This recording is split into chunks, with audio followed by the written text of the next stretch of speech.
आज की जो कहानी है वो दिल्ली की कहानी है, क्योंकि तीसरे फ्रिज से दिल्ली में तीसरी लाश निकली है। ये लाश 24 साल की एक लड़की निकी यादव की है। निकी यादव एक अच्छे घर की लड़की, पढ़ने लिखने वाली, और जो कातिल के तौर पर नाम सामने आया उसका नाम है साहिल। साहिल की उम्र भी 24-25 साल, वो भी एक अच्छे परिवार से पढ़ा लिखा, बाकायदा उसने फार्मा का कोर्स किया है। कहानी बेहद अजीब है, सोचकर भी अजीब लगता है कि एक शख्स जिस दिन उसकी सगाई है, दिन में सगाई होती है, और रात को अपनी गर्लफ्रेंड का कत्ल करता है।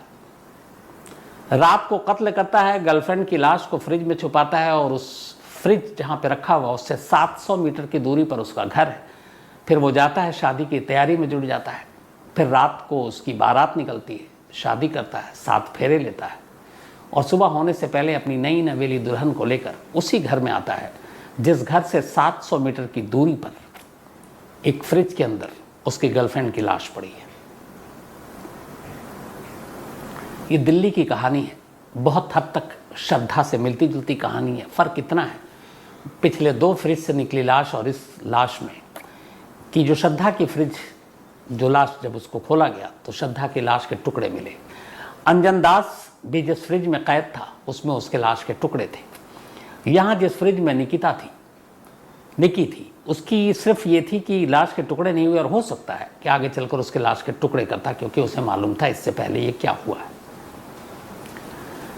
अब पूरी कहानी सिलसिलावार आपको बताता हूं। निकी यादव दिल्ली के बॉर्डर पर झज्जर एक इलाका है, वहाँ की रहने वाली, एक अच्छे परिवार की। पिता का कारोबार मोटर पार्ट्स का गुरुग्राम में। निकी को पढ़ाई लिखाई का शौक था, पहले वो डॉक्टर बनना चाहती थी।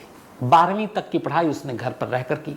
जब उसने 12th पास किया, 2018 साल था, तब उसने कहा आप हायर स्टडी के लिए वो अपने इस झज्जर से दूर निकलेगी और दिल्ली आएगी।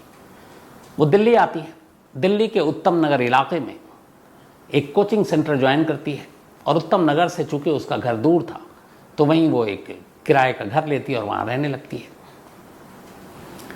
आकाश इंस्टीट्यूट एक बहुत ही फेमस इंस्टीट्यूट है जो मेडिकल की पढ़ाई के लिए बच्चों को तैयार करता है, कॉम्पिटिटिव एग्जाम के लिए, नीट का। तो निकी भी नीट का एग्जाम क्लियर कर डॉक्टर बनना चाहती थी। वहाँ उसने एडमिशन लिया, पढ़ाई शुरू कर दी। इधर उसी वक्त नजफगढ़ के मित्राओ गांव का रहने वाला साहिल, जो एक अच्छे परिवार से, उसके पिता का गैराज है, एक ढाबा है, पैसे से ठीक ठाक, वो भी एसएससी का एग्जाम देने की, उसकी तैयारी करने के लिए उत्तम नगर में एक कोचिंग सेंटर ज्वाइन करता है। अब दोनों के कोचिंग सेंटर अलग हैं, अभी तक दोनों की मुलाकात नहीं हुई है, लेकिन इत्तेफाक से जिस बस से निकी आया जाया करती थी, उसी बस से साहिल आया जाया करता था। आने जाने के दौरान दोनों की बस में मुलाकात हुई। मुलाकात के बाद फिर बात हुई, बात दोस्ती में बदली, और देखते ही देखते ये दोस्ती प्यार में बदल गई। अब दोनों घुलने मिलने लगे। इसके बाद 19 आया, एग्ज़ाम दिया। निकी नीट क्लियर नहीं कर पाई, डॉक्टर नहीं बन पाई। उधर साहिल भी एसएससी का एग्ज़ाम क्रैक नहीं कर पाया। अब दोनों के पास कुछ और रास्ता था नहीं। इन्होंने कहा ग्रेजुएशन करते हैं। तो साहिल ने ग्रेटर नोएडा में गलगोटिया यूनिवर्सिटी में एडमिशन लिया, फार्मा के कोर्स में। जब साहिल ने वहाँ एडमिशन लिया तो अब निकी ने भी कहा कि उसे भी पढ़ाई करनी है। अब उसने डॉक्टरी का तो सपना टूट गया, उसने कहा वो प्रोफेसर बनेगी, और उसी एम के साथ उसने उसी गलगोटिया में बीए इंग्लिश ऑनर्स में एडमिशन ले लिया। 19 की बात है। एडमिशन लेने के बाद अब दोनों एक साथ उसी यूनिवर्सिटी में पहुंच गए। अब ग्रेटर नोएडा से झज्जर और नजफगढ़ बहुत दूर है, तो वहीं इन्होंने एक किराए का घर लिया, और फिर दोनों एक साथ लिव इन में रहने लगे। निकी और साहिल दोनों के घर वालों को यहाँ पता नहीं था। श्रद्धा केस में दोनों के घर वाले जानते थे, श्रद्धा के पिता को भी मालूम था, भाई को भी मालूम था, आफ्ताब के भी घर वालों को मालूम था कि ये दोनों साथ में रहते हैं। उन्हें ये भी मालूम था कि इन दोनों का रिश्ता क्या है, दोनों शादी करने वाले हैं, उस जिसका विरोध किया था। लेकिन यहाँ कहानी उल्टी थी। यहाँ न निकी के घर वालों को कुछ मालूम था साहिल के बारे में, न साहिल के घर वालों को कुछ मालूम था निकी के बारे में, और साहिल अपने घर वालों से बड़ा डरता था, अपने बाप और बाकी लोगों से। क्योंकि वो जिस बैकग्राउंड से आता था वहाँ बड़े बुजुर्गों की ज़्यादा चलती है आज भी। तो अब दोनों लिव इन में रह रहे हैं, दोनों के घर वाले इन दोनों के रिश्ते से अनजान हैं। 19 के बाद 20 आ गया, 20 मार्च का महीना, मार्च के बाद देश में कोरोना की दस्तक, लॉकडाउन। अब दोनों को मजबूरी की वजह से ग्रेटर नोएडा का वो घर छोड़ना पड़ा और दोनों लॉकडाउन और कोरोना के चलते माँ बाप परेशान थे। वापस घर बुला लिया, कॉलेज भी बंद हो चुका था, अब सब कुछ वर्क फ्रॉम होम हो रहा था, ऑनलाइन क्लासेस हो रही थी। तो निकी भी वहाँ से अब ग्रेटर नोएडा से अपने घर पहुँच जाती है झज्जर, साहिल भी वहाँ से अपने घर पहुँच जाता है नजफगढ़। अब दोनों वहीं अपना ऑनलाइन क्लास एग्ज़ाम सब चल रहा है, लेकिन फ़ोन पे और उस पर दोनों कांटेक्ट में हैं। और बीच में जब फिर लंबे अरसे के बाद लॉकडाउन ख़त्म हुआ, दोनों का मिलना मिलाना जारी, और ये सब कुछ चल रहा है। इसी बीच में फिर दोनों के रिश्ते इस तरह से चलते रहते हैं। कोरोना ख़त्म हो जाता है, 22 आते आते सब कुछ फिर नॉर्मल हो गया, दुनिया ढर्रे पर आ गई, कॉलेज खुलने लगे, ऑफलाइन क्लासेस अब शुरू हो गई। तो इसी के बाद फिर से अब निकी जो है वो उत्तम नगर के बिंदापुर में एक किराए पे घर लेती है और वहाँ स्टडी के नाम पर पढ़ने लगती है, वहीं रहती है। साहिल अब अपने घर पर है और साहिल अक्सर उससे मिलने आता है। उसने फार्मा का कोर्स कंप्लीट कर लिया, उधर उसने भी इंग्लिश ऑनर्स का कोर्स का फाइनल ईयर था शायद इसी साल। तो अब दोनों की मुलाकात होती रहती है, आना जाना लगा हुआ है। इसी दौरान अब साहिल के घर वाले उस पर शादी के लिए दबाव डाल रहे हैं। साहिल लगातार टाल रहा है, निकी के बारे में उसने कुछ बताया नहीं अपने रिश्ते के बारे में, लेकिन घर वाले कब तक मानते, खूब दबाव डाला और दबाव डालते डालते आखिरकार उन्होंने एक लड़की देखी, लड़की के साथ रिश्ता तय हो गया। लेकिन इस रिश्ते की बात अभी तक साहिल निकी को नहीं बता रहा है। फरवरी का महीना आ गया, निकी ने प्लान किया कि वो वैलेंटाइन डे साहिल के साथ गोवा में मनाएगी। उसने बाकायदा टिकट बुक करा रखी फ्लाइट की। अब इधर इसी दौरान में आनन फानन में शादी की तारीख पंडित जी ने निकाल दी, सगाई और सबकी। अब सगाई की तारीख निकली 9 फरवरी और शादी की 10 फरवरी। सगाई दिन में, शादी रात में। अभी तक साहिल ने निकी को कुछ नहीं बताया। 9 फरवरी की तारीख आ गई, निकी उधर तैयारी कर रही है कि वो वैलेंटाइन डे मनाने जाएगी। इधर साहिल को पता है कि अब उसकी शादी होने जा रही है। 9 फरवरी को दिन में निकी को अपने किसी सोर्स से ये पता चल जाता है कि साहिल की शादी हो रही है, और वो भी अगले दिन। ये सुनते ही निकी के सर पर एक तरह से आसमान टूट पड़ता है, क्योंकि उसे उम्मीद थी कि साहिल उससे शादी करेगा, और साहिल ने इस शादी और इस रिश्ते के बारे में कभी कुछ बताया नहीं, सब कुछ छुपाया। अब जिस दिन पता चला उस दिन में सगाई है। निकी साहिल को फ़ोन करती है, कहती है मुझे तुमसे मिलना है। साहिल कहता है मैं ठीक है आता हूँ। उधर वो सगाई में भी फंसा हुआ है और अगले दिन शादी है। निकी के काफ़ी फोर्स करने के बाद साहिल उससे कहता है मैं रात को मिलने आऊँगा। अब निकी बिंदापुर के जिस घर में किराए पर रह रही है, पिछले कुछ दिनों से उसकी एक छोटी बहन वहीं उसके साथ रह रही थी, वो भी पढ़ाई के सिलसिले में। आखिरकार रात 11 बजे फुर्सत मिलते ही सगाई वगाई निपटा कर साहिल अपनी हुंडई वेरना कार में बिंदापुर पहुंचता है। वहाँ उसकी छोटी बहन भी उससे मिलती है। छोटी बहन को भी कुछ पता नहीं था इन दोनों के रिश्ते के बारे में, निकी के घर वालों को भी पता नहीं था, बस इतना जानती थी कि वो इसका दोस्त है। अब वहाँ पे वो साहिल को मालूम था कि निकी भड़की हुई है, वो उसे कहता है चलो गाड़ी में बैठो। निकी बैठ जाती है। निकी अपनी बहन से कहती कि हो सकता मैं ट्रिप पर देहरादून या मसूरी जाऊँ, तो चिंता मत करना। और निकी के दिमाग में यही था कि वो साहिल को मना लेंगे और उसके बाद ये दोनों वहाँ से भाग लेंगे और गोवा चले जाएंगे, टिकट ऑलरेडी बुक है, और ये शादी टूट जाएगी और फिर वो उससे शादी कर लेगी। साहिल कहता गाड़ी में बैठकर बात करते हैं। इसके बाद दोनों गाड़ी में बैठते हैं और बैठते ही झगड़ा शुरू हो जाता है। निकी उससे लड़ती है कि तुमने इतनी बड़ी बात मुझसे छुपाई, तुम्हारी इंगेजमेंट हो गई, तुम्हारे लिए लड़की देखी गई, तुम्हारी शादी कल है, और मुझे तुमने अंधेरे में रखा।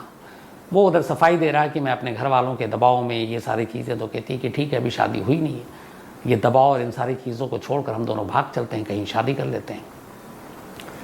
अब इसी बात पे पूरी दोनों में लड़ाई हो रही है और गाड़ी दिल्ली की सड़क पर घूम रही है। घूमते घूमते रात के करीब 1 बज गए। 1 बजे ISBT, आप लोगों ने देखा होगा, बहुत सारे लोगों ने, कश्मीरी गेट है उसके पास, वहाँ पर साहिल की गाड़ी पहुँचती है। रात के करीब 1 बजे थे। दिल्ली की सड़क पर अब सन्नाटा होना शुरू हो चुका था। झगड़ा इधर बढ़ रहा था क्योंकि निकी बार बार कह रही थी शादी के लिए और वो उसको समझा रहा था। आखिरकार इस दौरान में ये सारी चीज़ें होते होते जब ये वहाँ पर पहुँचे ISBT के करीब कश्मीरी गेट पर, तो साहिल जिस तरीके से उसे टाल रहा था उससे निकी को बहुत तेज़ गुस्सा आया और इसके बाद अब दोनों में लड़ाई तेज़ हो गई। इस दौरान में साहिल भी अब भड़क गया। कार के अंदर, हर कार में आजकल जनरली आप देखते हैं मोबाइल चार्ज करने के लिए चार्जिंग लगी होती है, उसके साथ चार्जिंग का वायर भी होता है जिसे हम डेटा केबल भी कहते हैं। तो उस लड़ाई के दौरान दोनों, जब उसने झूठा, बेवफा और ये सारी चीज़ें बोलनी शुरू की, साहिल को गुस्सा आया। उसने वो डेटा केबल निकाला, अच्छा खासा मजबूत होता है वो, और निकालने के बाद उसको निकी के गले में डाल दिया और गले में डालकर केबल को दोनों हाथ से खींचना शुरू कर दिया। निकी उस केबल से निकलने के लिए छटपटाती रही, लेकिन केबल इतनी बारीक होती है, आपने देखा होगा, और वो इतनी सख्ती से पकड़ा था कि उसे अपनी उंगलियां उस केबल के अंदर डालने का मौका नहीं मिला ताकि वो केबल से हटाकर सांसें ले सके। थोड़ी ही देर के बाद साहिल अपनी उसी गर्लफ्रेंड को अपने ही डेटा केबल से गला घोंटकर मार चुका था। जब निकी कार की सीट पर ड्राइवर के बराबर वाली बेसुध होकर गिर गई और उसे एहसास हुआ कि अब वो मर चुकी है, तब पहली बार वो घबराता है और सोचता है कि अब क्या हुआ और अब क्या करें। बदहवासी में कि कहीं कोई देख न ले, पकड़ न ले, वो कश्मीरी गेट से निकलता है। अब दिल्ली की सड़क पर अंधाधुंध गाड़ियाँ भगा रहा है। कहाँ जाना है उसे कुछ पता नहीं। उसे ये है कि उसके हाथों एक कत्ल हो गया है। बहुत सोचता सोचता आखिरकार करीब 2-3 घंटे लगते हैं। उसके बाद उसे ख्याल आता है कि नजफगढ़ में मित्राऊ गांव में उसके घर से 700 मीटर की दूरी पर उसका अपना एक ढाबा है जो पिछले 3 दिनों से बंद है, क्योंकि उसकी शादी की तैयारी के सिलसिले में ढाबा को बंद कर दिया गया था ताकि बाकी जो लोग हैं वो शादी के काम में हाथ बटा सकें। तो उसे लगा कि ढाबा खाली है, ढाबा बंद है, वहाँ कोई है नहीं, तो फिलहाल तो ले जाकर लाश को वहाँ छुपा देते हैं, इसके बाद ठिकाने लगाने का आइडिया बाद में सोचेंगे। अब वो कश्मीरी गेट से 40 किलोमीटर तक अपनी हुंडई वर्ना कार चलाता हुआ ढाबे तक पहुँचता है। रात का वक्त था, आपको याद है, अभी श्रद्धा हो चुका, उससे पहले कंझावला हो चुका, कई केस हुए। एक जगह पर भी किसी मोड़ पर, किसी नाके पर पुलिस की टीम ने साहिल को नहीं रोका, ना उसकी कार को रोकी कि भैया रात को इतने कहाँ जा रहे हो। कार की तलाशी नहीं ली कि कुछ गड़बड़ तो नहीं है, और उस कार में एक लाश है। तो एक लाश को लेकर वो 2-3 घंटे तक दिल्ली की सड़कों पर घूमता रहा और फिर कश्मीरी गेट से 40 किलोमीटर दूर पहुंचकर अपने उस ढाबे के अंदर जाता है, कार को वहाँ लगाता है। अब सोचता है क्या करूँ, तभी उसकी नज़र पड़ती है सामने फ्रिज पर। चूँकि ढाबा 3 दिन से बंद, फ्रिज भी बंद। वो लाश को निकालता है, लाश को निकालकर उस फ्रिज के ट्रे को हटाता है जो नीचे 2-3 ट्रे होते हैं, और उसमें निकी की लाश को ठूंस देता है। ठूंसने के बाद फ्रिज को बंद कर देता है और फ्रिज के दरवाजे के ऊपर एक रस्सी है उसकी, वो एक तरह से फ्रिज के दरवाजे को लॉक कर देता है। म्यान वो घर लौटता है। घर वालों को लगता है सगाई है, दोस्तों के साथ पार्टी कर रहा होगा। घर लौटता है। अब ये तारीख आ चुकी है जिस दिन उसकी शादी है, यानी उसने कायदे से जो कत्ल किया वो वक्त 1 बजे का था। तो अब 9 की जगह 9 फरवरी की रात की जगह 10 फरवरी की रात हो चुकी थी और 10 को ही उसकी शादी थी। 4 बजे ये सब कुछ करने के बाद वो घर पहुंचता है। घर जाने के बाद वो कुछ ऐसा जाहिर नहीं करता कि वो क्या करके आया। इसके बाद सुबह होती है। घर में पूरा शादी का माहौल, दूर दूर से मेहमान आए हुए, रिश्तेदार आए हुए हैं, अड़ोसी पड़ोसी सभी को दावत दिया गया है। और इसके बाद शाम को धूमधाम से बारात निकलती है। साहिल दूल्हा बनता है, घोड़ी चढ़ता है, बारात में जाता है, वहाँ 7 फेरे लेता है। फेरे लेने के बाद अपनी नई दुल्हन को लेकर घर आता है। और ये सब कुछ जब हो रहा था तब उसके घर से 700 मीटर की दूरी पर उसके ढाबे में, उसके फ्रिज में उसकी गर्लफ्रेंड निकिता की लाश पड़ी हुई थी। अब ये सब कुछ हो गया, कैलेंडर ने तारीख बदली, अगली तारीख आ गई। अब हुआ ये कि 24 घंटे बीत चुके थे। 9 फरवरी को निकली थी निकी अपने घर से, 10 फरवरी को शादी हो गई, 11 फरवरी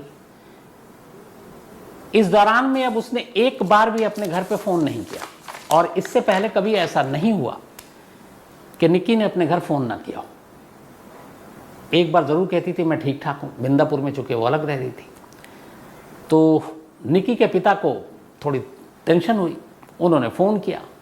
निक्की के साथ एक दोस्त भी थी, उसने कहा कि नहीं वो यहाँ बिंदापुर घर पे तो है नहीं।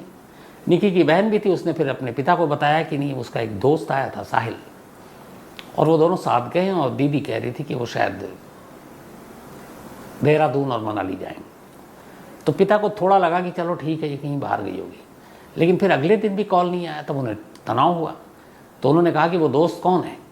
तब साहिल का नंबर उनकी छोटी बेटी और दोस्त से मिला। उन्होंने साहिल को फ़ोन किया। साहिल ने कहा कि वो मिली तो थी मुझसे 9 को, लेकिन उसके बाद वो कह रही थी कि उसे देहरादून और मसूरी घूमने जाना, तो वो चली गई और मैं अपनी शादी में बहुत बिजी था, इसलिए मुझे नहीं मालूम कुछ। इसके बाद उन्होंने उसके घर वालों को फ़ोन किया, उन्होंने भी यही टाल दिया। लेकिन इधर बेटी ने चूँकि कहा था कि दीदी गई हैं देहरादून और वहाँ घूमने, तो इसीलिए निकी के फादर ने पुलिस में उसकी गुमशुदगी की रिपोर्ट नहीं लिखाई, क्योंकि उन्हें लगा कि शायद उनकी बेटी सचमुच घूमने गई है। तो उन्होंने रिपोर्ट लिखाई नहीं, और वो अब बेफिक्र हो गए कि उनकी बेटी वहाँ है, हो सकता है फ़ोन कर लेगी। 3 दिन बीत चुके थे, 10 के बाद 11, 12, 13। अब वैलेंटाइन डे की तारीख आ गई। ये चौथा दिन था, बल्कि 5वां दिन, जिस दिन से निकी गायब हुई थी। 9 को वो गायब हुई थी आखिरी बार, अब 14 वैलेंटाइन डे। वैलेंटाइन डे के दिन सुबह एक शख्स ने इसी नजफगढ़ में रहने वाले एक पुलिस वाले को फ़ोन किया। वो पुलिस वाला दिल्ली पुलिस में क्राइम ब्रांच में काम करता है। तो उसको फ़ोन किया, और ये शख्स एक गुमनाम शख्स है, इसको मान लीजिए।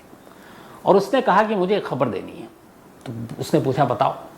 उसने कहा कि हमारे इलाके में एक शादी हुई है, इसका नाम है साहिल, और साहिल की एक गर्लफ्रेंड है, उसका नाम है निकी, और इन दोनों के रिश्ते बड़े पुराने हैं, करीब 3, 4, 5 साल हो गए।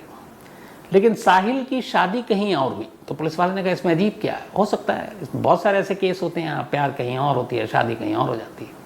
तो उसने बोला नहीं, बात वो नहीं है, बात उससे भी अजीब ये है कि साहिल की शादी किसी और लड़की से हो रही है, और इस दौरान में पिछले कई दिनों से मुझे निकी दिखाई नहीं दी, और उसकी कोई खबर नहीं है, और मुझे ये पता चला है कि वो शायद गायब है। अब जब ये सुना उस पुलिस वाले ने, तो उसके भी कान खड़े हुए। फिर उसने कहा कि मुझे उसके बंद ढाबे में कुछ हलचल नज़र आई थी। एक रात मुझे किसी ने कहा था कि देर रात को आया था ढाबे में, तो कुछ गड़बड़ है मुझे लगता है। क्राइम ब्रांच के उस पुलिस वाले ने अपने सीनियर पुलिस अफसर को कहा कि ऐसे ऐसे ये बात है। उस अफसर ने कहा अच्छा ठीक है, जो निकी नाम है पता करो, किसी थाने में उसकी गुमशुदगी की रिपोर्ट होगी। पता किया, कहीं गुमशुदगी की रिपोर्ट ही नहीं है। तो उसने कहा ये क्या बात हुई। उधर जिस शख्स ने उस क्राइम ब्रांच के पुलिस अफसर को फ़ोन किया था, वो उस पर बहुत ट्रस्ट करता था, क्योंकि वो उसका एक तरह से मुखबिर था। उसने कहा वो झूठ नहीं बोल रहा है। तो उसने कहा चलो वो तो कहीं रिपोर्ट नहीं है मिसिंग की, उसने एक और क्लू दी है उसके ढाबे की, तो चलो उसके ढाबे पे चलते हैं। अभी उसके ढाबे पर गए तो ढाबा बंद। पुलिस की टीम किया, साहिल का नंबर, उसका नंबर नहीं मिल रहा है। घर वाले इत्तेफाक से घर में नहीं उस दिन, वो शायद किसी फंक्शन के सिलसिले में, शादी के बाद जो चीज़ें होती हैं वो चले गए थे। तो पुलिस ने कहा ये माजरा क्या, सब गायब है। तो उनको थोड़ा लगा कि ये सब भागे हुए हैं, लेकिन वो गए थे घर वाले किसी और फंक्शन में, क्योंकि साहिल के अलावा और किसी को ये सारी चीज़ें पता नहीं थी। तब कोई मिला नहीं, तो पुलिस ने कहा कि चलो ढाबे में ही कुछ सस्पिशियस चीज़ें बताई थी, यहीं तलाशी लेते हैं। अब वो ढाबे के अंदर घुसे, उन्होंने तलाशी ली।